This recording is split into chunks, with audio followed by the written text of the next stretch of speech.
Hello दोस्तों, नमस्कार। मैं हिमांशु सर आप सभी लोगों का आपके अपने YouTube चैनल जेपी एकेडमी पर हार्दिक स्वागत करता हूं। जैसा कि आप लोग यह प्रश्न पत्र देख पा रहे हैं, यह प्रश्न पत्र यूपी टीजीटी हिंदी का है, जो कि 2021 में संपन्न हुआ था। प्रीवियस ईयर है, तो आज हम लोग इसी प्रीवियस ईयर पेपर का एनालिसिस करेंगे।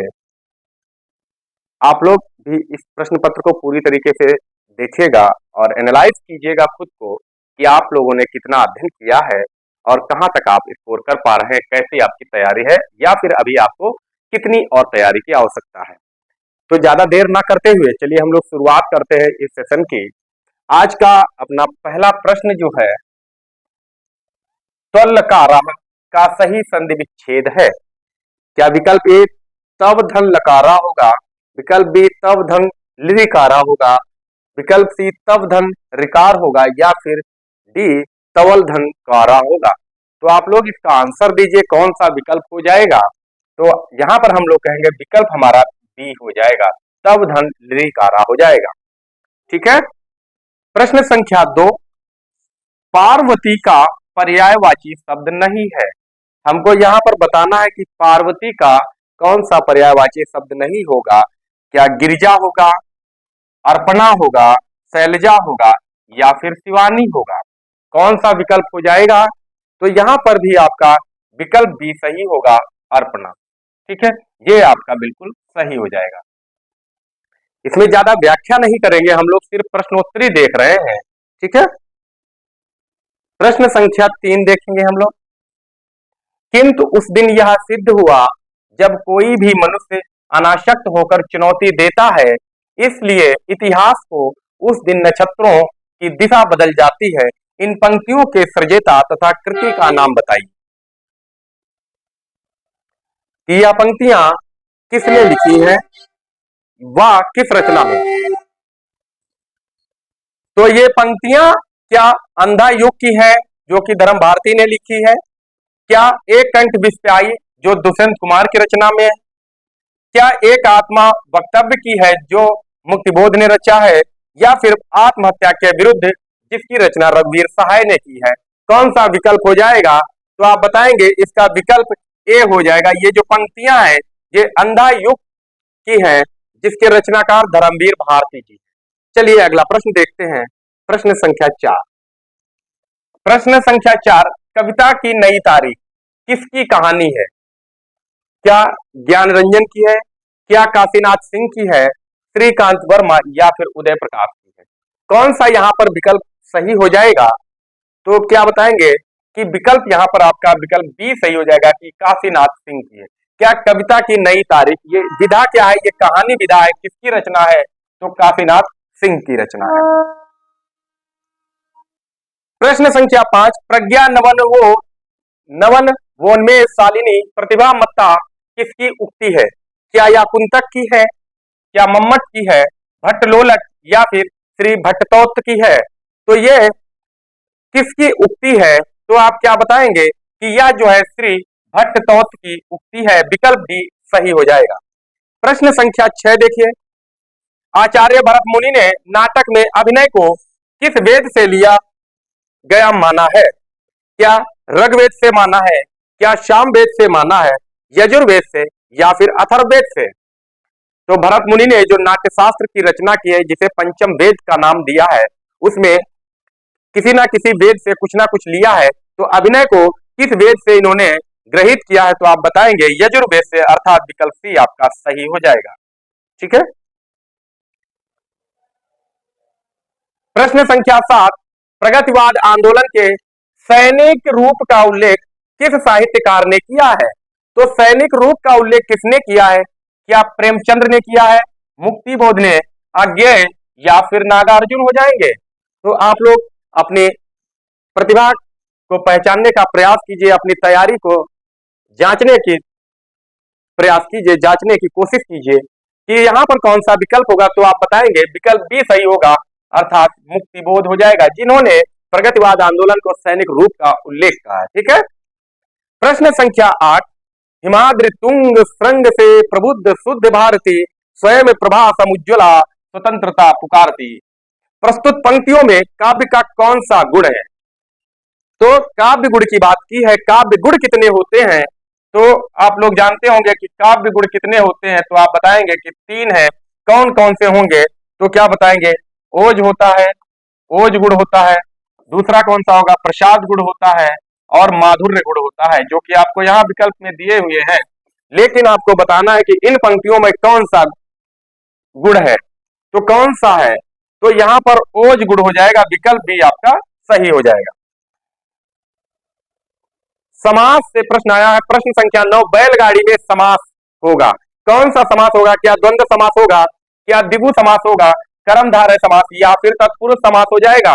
कौन सा हो जाएगा बैलगाड़ी में? तो यहां क्या बताएंगे? प्रश्न संख्या 9 में आप बताएंगे कि बैलगाड़ी में तत्पुरुष समास है, अर्थात बैलों से चलने वाली गाड़ी। तत्पुरुष समास में क्या होता है? कारक चिन्हों का प्रयोग होता है। आप बताएंगे समास की संख्या कितनी है? समास की संख्या कितनी है? आप बताएंगे। प्रश्न संख्या 10, विनय और सोफिया किस प्रसिद्ध उपन्यास के पात्र हैं? विनय और सोफिया किसके हैं? क्या सेवा सदन के हैं? क्या रंगभूमि के हैं? कर्मभूमि के या फिर कायाकल्प के हैं? तो विनय और सोफिया किस प्रसिद्ध उपन्यास के हैं? तो क्या बताएंगे आप कि विनय और सोफिया जो प्रसिद्ध उपन्यास के प्रसिद्ध पात्र है वो कौन से हैं? रंगभूमि उपन्यास के हैं। और ये सभी उपन्यास किसके हैं? तो आप बताएंगे कि प्रेमचंद्र जी के हैं। किसके हैं? प्रेमचंद। इनका आप जन्म बताइएगा कमेंट करके, और कहां हुआ है, और बचपन का नाम क्या है इनका? बचपन का नाम आप लोग कमेंट करके जरूर बताएंगे। प्रश्न संख्या 11, शिवराज भूषण में कितने अलंकारों का निरूपण किया गया है?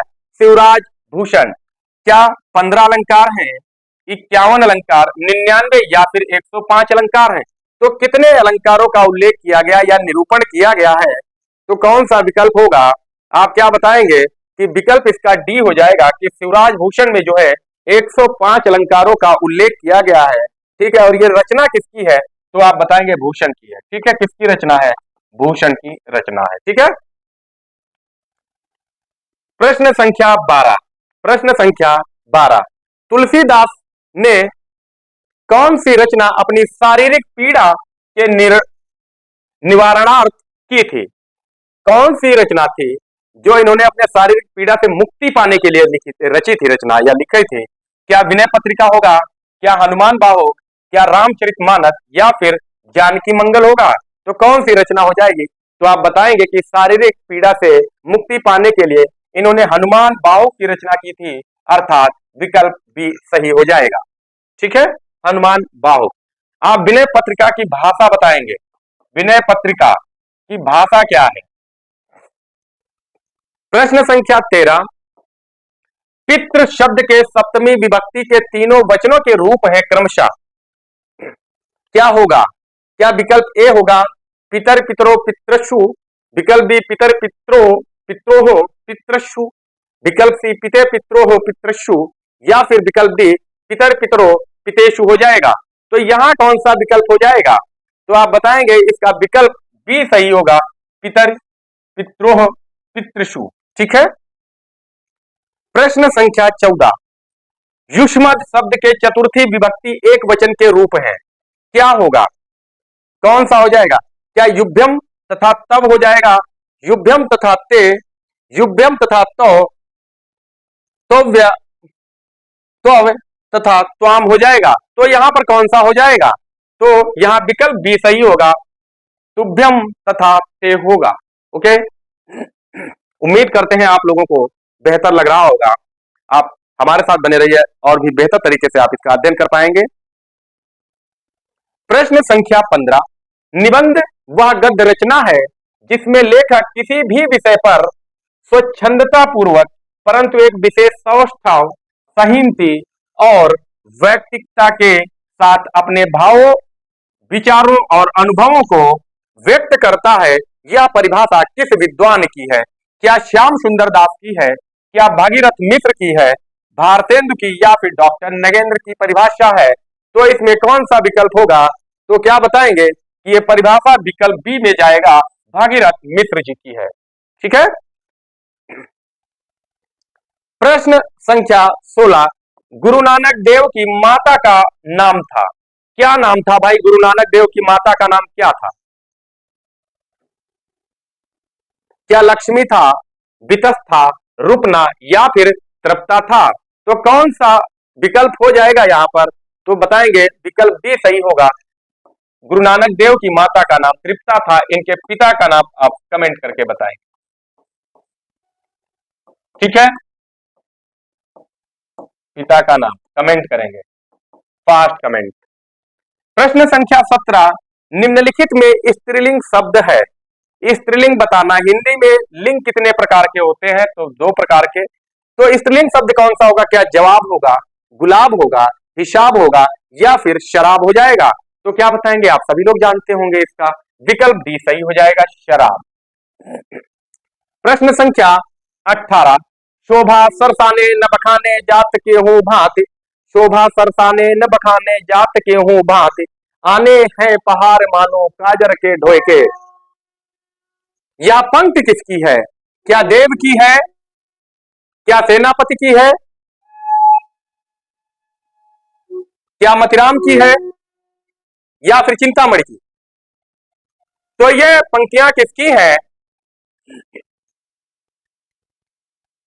तो बताएं आप लोग, ये पंक्तियां किसकी है? तो विकल्प बी सही होगा, ये पंक्तियां सेनापति की हैं, ठीक है, जो कि रीतकालीन रचनाकार है, ठीक है। प्रश्न संख्या 19, निर्भय भीम व्यायोग के लेखक कौन है? निर्भय भीम व्यायोग के लेखक हैं कौन होंगे? क्या धनपाल होंगे, राजशेखर होंगे, धर्म प्रभ सूरी होंगे या फिर रामचंद्र सूरी होंगे? तो यहां पर क्या हो जाएगा? निर्भय भीम व्यायोग किसकी रचना है? तो बताएंगे ये रचना रामचंद्र सूरी की है, ठीक है। प्रश्न संख्या 20, 20 में देखेंगे, प्रसन्न पद नव्यार्थ युक्त बोध विधायनी स्फूर्ति सत्य के बुद्धि प्रतिभा सर्वोतमुखी, उक्त कथन किसका है? क्या मम्मट का है, क्या वाग्भट्ट का है, रुद्रट का है या फिर विश्वनाथ जी का है? तो ये जो है कथन किसका है?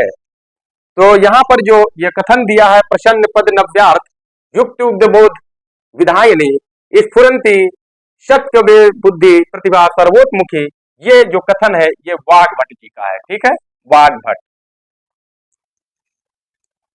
प्रश्न संख्या 21, 21 देखेंगे, जहां राधा अनन उदित निशिबासर आनंद, कहां कहां अरविंद है कहां बापुरो चंद, उपयुक्त पंक्तियों में कौन सा अलंकार है? भाई, जहां राधा आनंद उदित निशिबासर आनंद, कहां कहां अरविंद है कहां बापुरो चंद, क्या हो जाएगा? क्या रूपक है, क्या प्रतीप है, अनन्वय है या फिर दीपक है? तो क्या विकल्प होगा? तो आप बताएंगे 21 का बी है, प्रतीप अलंकार हो जाएगा। चलिए आगे चलते हैं, प्रश्न संख्या 22। तो हम लोग आ गए हैं प्रश्न संख्या 22 पर पहुंच चुके हैं। निम्न में से वर्तनी की दृष्टि से शुद्ध शब्द कौन सा है? तो आप बताएंगे अभ्यांतरिक कैसे लिखा जाएगा? अभ्यंतरिक, अभ्यांतरिक, आभ्यंतरिक या फिर आभ्यांतरिक, आभ्यांतरिक, कौन सा हो जाएगा? कौन सा विकल्प होगा? ए, बी, सी या फिर डी? तो कौन सा विकल्प होगा भाई, बताइए कमेंट करके जल्दी से। तो इसका जो विकल्प होगा वो आपका सी बिल्कुल सही वर्तनी लिखी है। क्या होता? आभ्यंतरिक होता है, आभ्यंतरिक होता है, ठीक है। प्रश्न संख्या 23, निम्नलिखित में से कौन तद्धित प्रत्यय वाला शब्द नहीं है? 23 में आपको बताना कि तद्धित प्रत्यय किसमें नहीं है। क्या शिक्षक में नहीं है, पौरुषेय में ही नहीं है, मायावी में नहीं है या फिर सजावट में नहीं? तद्धित प्रत्यय किसमें नहीं है? तो किसमें नहीं है? तो हम कहेंगे सजावट में नहीं है, ठीक है, सजावट। संज्ञा और सर्वनाम से बनने वाले शब्दों में तद्धित प्रत्यय लगते हैं, जबकि क्रिया से बनने वाले शब्दों में कृदंत लगता है, ठीक है।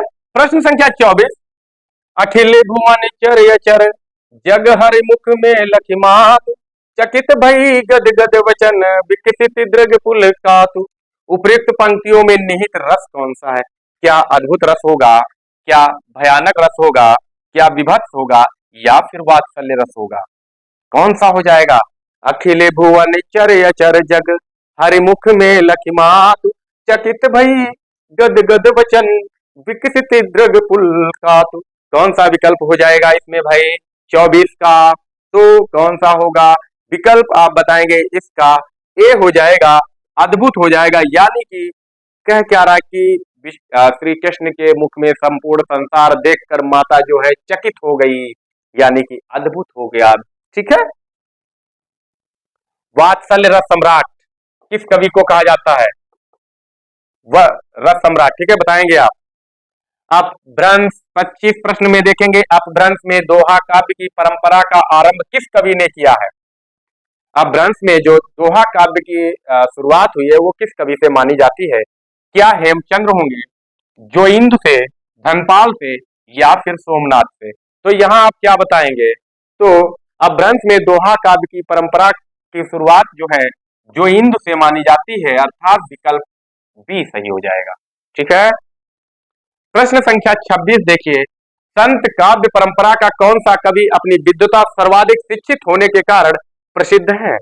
क्या धर्मदास हैं, क्या रविदास हैं, क्या सुंदरदास हैं या फिर रज्जबदास जी हैं?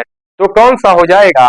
तो आप बताएंगे कि जो है विकल्प सी हो जाएगा, सुंदरदास। प्रश्न संख्या 27, निम्न में से कौन सा सात्विक अनुभाव नहीं है? सात्विक अनुभाव कौन सा नहीं है? क्या रोमांच नहीं है, कंप नहीं है, विषाद नहीं है या फिर प्रलय नहीं है? तो यहाँ पर सात्विक अनुभाव कौन सा नहीं है? तो आप बताएंगे कि विषाद जो है ये आपका सात्विक नहीं है। ठीक है। प्रश्न संख्या 28, भारतेंदु हरिश्चंद्र की रचना हिंदी भाषा, भारतेंदु हरिश्चंद्र की रचना हिंदी भाषा का प्रकाशन वर्ष है? आपको बताना, पहले तो याद रखेंगे कि हिंदी भाषा किसकी रचना है, तो बताएंगे भारतेंदु हरिश्चंद्र की। अब इसका प्रकाशन बताएंगे, क्या 1865, क्या 1890, 1885 या फिर 1850? कौन सा यहाँ पर विकल्प हो जाएगा भाई? तो क्या बताएंगे? 1890 विकल्प भी आपका बिल्कुल सही होगा, मरणोपरांत। ठीक है।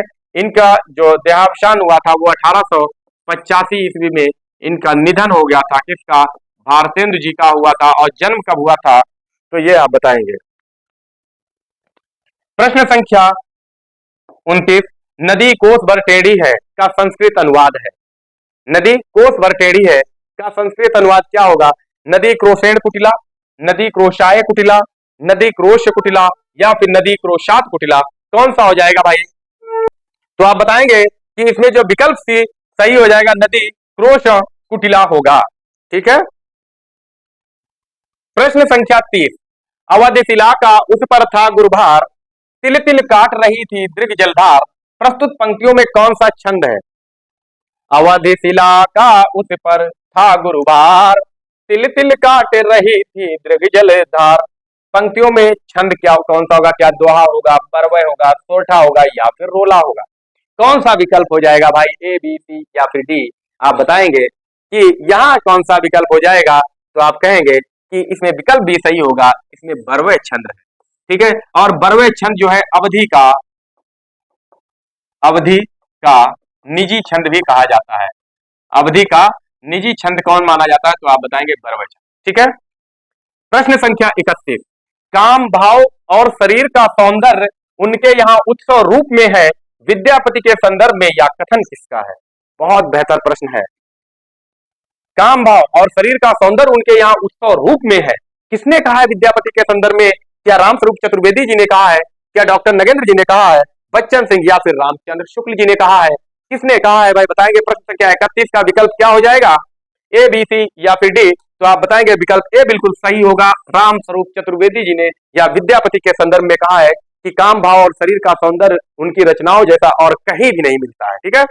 प्रश्न संख्या 32, साखी सबदी दोहरा कई किहनी उपखान और भगत निरूपय भगत कली निंदहि वेद पुराण। उपयुक्त पंक्तियों के रचनाकार कौन है भाई?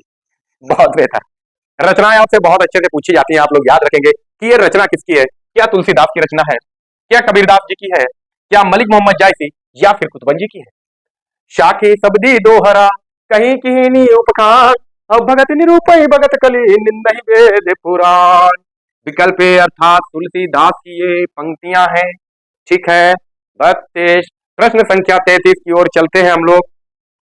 प्रश्न संख्या 33, कौन मया करी घूंघट टारे, दया करी दामिनी दीप दिखावे। पंक्ति किस कवि की है? कौन मया करी घूंघट टारे, दया करी दामिनी दीप दिखावे। काव्य पंक्ति किस कवि की है भाई? क्या नेही नागरीदास जी की है, क्या पद्माकर की है, देव कवि या फिर ग्वाल कवि की है? किसकी पंक्तियां हैं? तो आप बताएंगे ये नेही नागरीदास जी की पंक्तियां हैं। महत्वपूर्ण पंक्तियां हैं, पंक्तियों को आप लोग नोट करते चलिएगा, पूछी जाती हैं। ये प्रश्न पत्र जो है 2021 टीजीटी हिंदी का है। ठीक है, प्रश्न संख्या 34, उपन्यास का मोटापा उसके स्वास्थ्य पर वैसा ही असर डालता है जैसे मनुष्यों का मोटापा। या कथन किस इतिहासकार का है भाई? 34, क्या बाबू गुलाब राय जी ने कहा है, क्या डॉक्टर गणपत चंद्र गुप्त जी ने कहा है, क्या डॉक्टर नगेंद्र या फिर डॉक्टर बच्चन सिंह ने कहा है? भाई, उपन्यास का मोटापा उसके स्वास्थ्य पर वैसा ही असर डालता है जैसा कि मनुष्य का मोटापा मनुष्य पर डालता है। तो ये कथन किसका है? ये जो है कथन डॉक्टर बच्चन सिंह का है, अर्थात विकल्प डी सही हो जाएगा। ठीक है, चलते हैं आगे हम लोग। बहुत बढ़िया, मुहावरा। प्रश्न संख्या 35, अंतड़ियों में बल पड़ना। मुहावरे का अर्थ क्या हो जाएगा भाई? 35, अंतड़ियों में बल पड़ना, क्या आंतों की बीमारी हो जाना, क्या हंसते हंसते पेट में पीड़ा हो जाना, पेट में आंतों का न होना, या फिर मन में किसी प्रकार की शंका हो जाना। कौन सा विकल्प सही होगा? 35। तो बताएंगे अंतड़ियों में बल पड़ना मुहावरे का अर्थ होता है हंसते हंसते पेट में पीड़ा होना, अर्थात विकल्प बी बिल्कुल सही हो जाएगा। चलते हैं हम लोग अगले प्रश्न की ओर। प्रश्न संख्या 36, शयन में संधि है। तो शयन में कौन सी संधि है? क्या अयाज संधि है, यण स्वर संधि, गुण स्वर संधि या फिर वृद्धि स्वर संधि? शयन में कौन सी संधि हो जाएगी मेरे बच्चा? तो क्या बताएंगे? ए विकल्प सही होगा, अयादी स्वर संधि हो जाएगी। संधि अगर आपसे पूछा जाए तो आप बताएंगे 3 प्रकार की, और स्वर संधि कितने प्रकार की? तो आप बताएंगे 5 प्रकार की। ठीक है, okay, got it. Next question, प्रश्न संख्या 37, कलचुर राजवंश की 7 नायिकाओं के नक्सिक वर्णन से संबंधित ग्रंथ है। भाई, कलचुर राजवंश, बहुत महत्वपूर्ण स्टार लगा के आप लोग इसको नोट करिएगा। कलचुर राजवंश की 7 नायिकाओं के नक्सिक वर्णन से संबंधित ग्रंथ कौन सा है? ये आप बताएंगे। क्या उक्ति व्यक्ति प्रकरण है, क्या राउर बेली है, कुबलय माला कथा या फिर वर्ण रत्नाकर है? किसकी है भाई, किसमें है? तो आप बताएंगे राउर बेल में। सर्वप्रथम नक्सिक वर्णन मिलता है आपको राउर बेल में। और कितनी नायिकाओं का? तो 7 नायिकाओं का। किस राजवंश की थी? तो कलचुरी राजवंश से संबंधित नायिकाएं थी, 7 नायिकाएं थी। नक्सिक यानी कि पैर के नाखून से लेकर सिर तक का संपूर्ण वर्णन किया गया भाई इसमें। प्रश्न संख्या 38, झोपड़ी से राजभवन किस साहित्यकार की आत्मकथा है? पहली बात, झोपड़ी से राजभवन क्या है? आत्मकथा है। किसकी है? क्या शिवराज सिंह बेचैन की है, क्या माता प्रसाद की है, सोहन लाल सोमनाथर या फिर हरपाल सिंह आरूष की है? तो बताएंगे झोपड़ी से राजभवन तक ये किसकी आत्मकथा है? तो आप बताएंगे माता प्रसाद जी की आत्मकथा है। चलिए प्रश्न संख्या 39 की ओर चलते हैं हम लोग। ज्ञानचंद्र जैन कृत कथा शेष, ज्ञानचंद्र जैन कृत कथा शेष शीर्षक जीवनी किससे संबंधित है? क्या जैनेन्द्र कुमार से है, अमृतलाल नागर, यशपाल या फिर उषा प्रियवंदा? इसमें कौन सा विकल्प होगा कि ज्ञानचंद जैन कृत ये जो कथा शेष शीर्षक से जीवनी है किसकी है? तो आप बताएंगे अमृतलाल नागर, अर्थात विकल्प भी आपका बिल्कुल सही हो जाएगा। यहां पर भी आप स्टार लगा के रखेंगे भैया। चलो अगला प्रश्न देखते हैं। प्रश्न संख्या 40, सबको जानत तुम्हें सारे जगत जहान, इस वाक्य में कौन सा काव्य दोष है? भाई बहुत बढ़िया प्रश्न है, काव्य दोष पूछा गया और कौन सा काव्य दोष है? क्या न्यून पदत्व काव्य दोष, क्या पुनरुक्ति है, क्या क्लिष्ट तत्व है या फिर आक्रामक तत्व है? कौन सा यहाँ पर काव्य दोष हो जाएगा? आप लोग बताएंगे। प्रश्न संख्या 40 का उत्तर देंगे, क्या हो जाएगा? तो कौन सा हो जाएगा? तो यहां पर बताएंगे कि पुनरुक्ति दोष है। ठीक है, पुनरुक्ति काव्य दोष है क्योंकि सारे जगत और जहान पुनरुक्ति हुई है, चाहे जगत कहो चाहे जहान कहो एक ही है, दोबारा रिपीट नहीं करना था और रिपीट कर दिया, इसलिए यहां पर पुनरुक्ति दोष हो जाता है।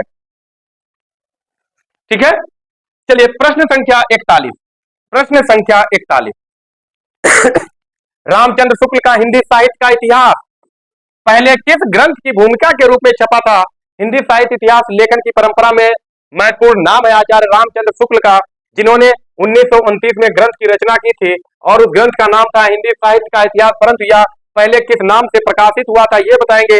क्या हिंदी शब्द सागर, क्या हिंदी साहित्य कोश, हिंदी साहित्य सागर या फिर हिंदी सरित सागर? तो कौन सा था भाई? तो बताएंगे आप, विकल्प ए बिल्कुल सही होगा। हिंदी शब्द सागर की भूमिका के नाम से पहले ये प्रकाशित हुआ और फिर इसको पुनः पुनः हिंदी साहित्य का इतिहास नाम से प्रकाशित कराया गया। ठीक है, इतिहास ग्रंथ है भाई। प्रश्न संख्या 42, खुली आंखों का सपना यात्रा व्रत के लेखक, खुली आंखों का सपना यात्रा व्रत किसका है? क्या मरुधर मृदुल का है, हरिसुमन बिष्ट का है, सितेश आलोक या फिर वल्लभ डोभाल का है? तो यहां पर कौन सा होगा? तो आप बताएंगे विकल्प ए बिल्कुल सही हो जाएगा, मरुधर मृदुल हो जाएगा। प्रश्न संख्या 43, 43, निम्नलिखित शब्दों में से कौन सा स्त्रीलिंग नहीं है? आप ध्यान रखेंगे, स्त्रीलिंग नहीं है पूछा है। क्या वायु, रेणु, सेतु या फिर रज्जु? कौन सा स्त्रीलिंग यहां पर नहीं होगा? तो विकल्प इसमें आपका सी सही हो जाएगा, सेतु। ठीक है, चलिए प्रश्न संख्या 44 की ओर चलते हैं। वे दिन वे लोग शीर्षक संस्मरणात्मक रचना के लेखक कौन है? वे दिन वे लोग किसकी रचना है? क्या निर्मल वर्मा की है, क्या शिवपूजन सहाय की है, रामविलास शर्मा या फिर रघुवीर शाह है? कौन इसके रचनाकार हैं? तो इसके रचनाकार शिवपूजन सहाय, अर्थात विकल्प भी सही हो जाएगा। प्रश्न संख्या 45, विधा की दृष्टि से कौन सी रचना अन्य तीन से भिन्न है? यहां बताना है कि कौन सी रचना अन्य तीन से भिन्न है। क्या मुर्दैया, मणिकर्णिका, कितनी धूप में कितनी बात या फिर वट वृक्ष की छाया? तो कौन सा यहां पर विकल्प सही होगा? आप बताइए। तो आप बताएंगे यहां पर 45 में जो विकल्प हो जाएगा वो आपका हो जाएगा 45 में विकल्प डी, वट वृक्ष की छाया। ठीक है, प्रश्न संख्या 46, कबीर और तुलसी भाषा में एक मिशन के तहत लिख रहे थे, यह कथन किसका है? कि कबीर और तुलसी एक भाषा के मिशन के तहत लिख रहे थे, यह कथन किसका है? क्या रामचंद्र शुक्ल जी का है, हजारी प्रसाद द्विवेदी, रामविलास शर्मा या फिर बच्चन सिंह का? तो यह कथन किसका हो जाएगा? तो कौन सा विकल्प होगा? तो आप बताएंगे कि 46 का विकल्प डी बिल्कुल सही हो जाएगा, बच्चन सिंह। ठीक है, प्रश्न संख्या 47, हिंदी काव्यशास्त्र में बौद्धिक रस की स्थापना करने वाले विद्वान है। कि हिंदी काव्यशास्त्र जो है इसमें बौद्धिक रस की स्थापना किस विद्वान ने की है? तो क्या माता प्रसाद गुप्त है, क्या भगीरथ मिश्र है, भिखारी दास जी हैं या फिर गणपत चंद्र गुप्त जी हैं? तो कौन सा विकल्प यहां पर सही होगा? तो 47 का विकल्प डी सही हो जाएगा, गणपत चंद्र गुप्त सही होगा। ठीक है, प्रश्न संख्या 48, गौरसद तासी के इतिहास ग्रंथ इस्तवार द लिटरेचर हिंदुस्तानी का दूसरा संस्करण कब प्रकाशित हुआ था? क्या 1848, 1868 ईस्वी, 1871 या फिर 1888 ईस्वी? कौन सा हो जाएगा भाई यहां पर? तो गारसा द तासी का जो ग्रंथ था इस्तवार द लिटरेचर हिंदुस्तानी, तो इस यह दो संस्करणों में प्रकाशित हुआ था और भाग इसमें थे 5। ठीक, तो पहला संस्करण जो है 1839 में प्रकाशित हुआ था और दूसरा संस्करण 1871 में प्रकाशित हुआ था, अर्थात विकल्प सी आपका बिल्कुल सही हो जाएगा। ठीक है, चलिए प्रश्न संख्या 49, प्रश्न संख्या 49, निम्नलिखित में से कौन सा वर्ण घोष महाप्राण है? बहुत बढ़िया प्रश्न है भाई, घोष और महाप्राण आपको बताना है। घोष और महाप्राण कौन सा हो जाएगा? क्या शाह होगा, शाह होगा, सा होगा या फिर हा होगा? तो कौन सा हो जाएगा?